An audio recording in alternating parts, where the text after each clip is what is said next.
masabi sa pormahan ay grabe. Di naman mayaman at kagandahang lalaki, pero pag pumorma, napakasalbahe. Kahit nakapambahay, kahit nakapantabay, magdala ka ng panyo dahil tutulo ang yulaway. Lahat ay humahanga, sinalay man o si tatay, lahat na aangasan, kaibigan man o kaaway. Idol na kita, sa'yo ang aking boto. Sikreto mo Pepe, pwede bang paboso? Kung gusto mong makakita ng pormahang todo, hanapin mo si Pepe, hip hop everyday ang moto. Porma mo Pepe, saan ba ang pinagkuwaan? Pwede bang pa-arbor ng iyong pinaglumaan? Pare ko, saan ba makakabili niyan?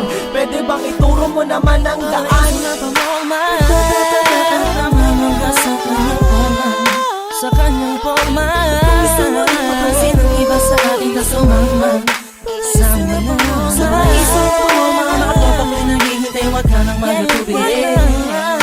Dahil ang malapit na porma ni Pepe ay doon mo lamang mabibili. Nagtatatakaan naman ka sa kanyang porma, sa kanyang porma. Gusto mo rin mapansin ang iba sa ating kasumangman.